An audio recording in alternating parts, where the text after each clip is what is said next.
ओ बुढ़िया, कितने रुपए हुए? मैम साहब 150 रुपये हो गए हैं। 150 रुपये? सोना बेच रही है जो इतना महंगा हो गया? अरे बेटा 2 प्लेट परांठों की 150 रुपये ही होता है। एक मिनट बुढ़िया, बेटा किसको बोल रही है? हम तेरे रिश्तेदार लग रहे हैं जो इससे से बात कर रही है? खुद को देख, जाहिल गवार। और मेरी बेटी को देख। चल माफी मांग इससे और मेम साहब बोल इसे, समझी? मैम साहब मैं तो बस क्या समझ नहीं आता तेरे को एक बार में? माफ़ करना मैम साहब। अच्छा बेटा तू मुंह मत लगा इसको, तू 50 रुपए दे ना। मैम साहब आप समझ ही नहीं रहे हो। अच्छा मैं समझ नहीं रही हूँ, मैं ना अच्छे से समझ रही हूँ। रुक, अभी फोन करूंगी ना, फूड इंस्पेक्टर आएगा ना, तेरी ये ठेली बंद करवा देगा, तब बैठी रही हो।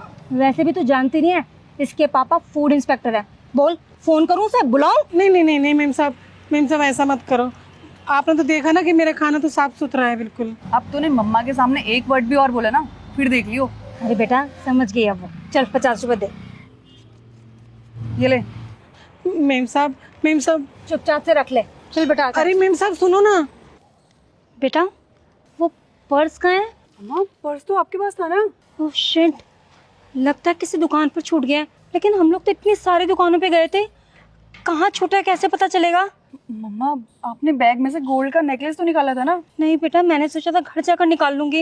इतना महंगा नेकलेस था। अगर तेरे पापा को पता चल गया ना, मुझ पे बहुत गुस्सा करेंगे। मैं क्या करूं बता ना। मम्मा तो मैं क्या करूँ, पापा गुस्सा करेंगे तो? सारी गलती तो आपकी है ना, मेरी गलती थोड़ी है इसमें कोई। बेटा कहाँ ढूंढूं मैं बैग? शिट। 2 दिन हो गए वो पर्स ढूंढते ढूंढते, अभी तक नहीं मिला। अब मैं तेरे पापा को क्या कहूंगी?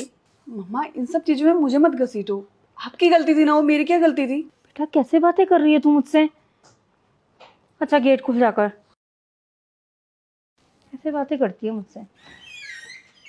तू तू यहाँ क्या कर रही है? बेटा कौन है तू? तू घर तक आ गई पैसे मांगने के लिए? तुझे उस दिन बोला था ना, तेरे 1 रुपया भी नहीं बनता है। देखा बेटा, ये लोग ना बड़े चालाक होते हैं। देख, पैसे मांगने के लिए घर ढूंढ लिया इसने। इनसे ना बचकर रहना चाहिए। हाँ मम्मा। ये ये पर्स तेरे पास कैसे आया? मम्मा मुझे तो लगता है आपका ये पर्स इसी ने चोरी करा होगा। अरे मैम साहब अरे मैम साहब का पर्स तो यही रह गया। हाँ ये तो मैम साहब का ही है। क्या? सॉरी, प्लीज़ मुझे माफ़ कर दो। मैंने जाने अनजाने में आपको कितना गलत सलत बोला। लेकिन मम्मा इस बुढ़िया के पास हमारा एड्रेस कहाँ से आया? चुप। मम्मा आपने मुझे थप्पड़ क्यों मारा? क्योंकि तूने उनसे बदतमीजी से बात की। तूने तो मेरा साथ देने से साफ साफ इनकार कर दिया था ना कि मैं इन सब चक्करों में नहीं पड़ना चाहती। उन्होंने घर आकर ये पर्स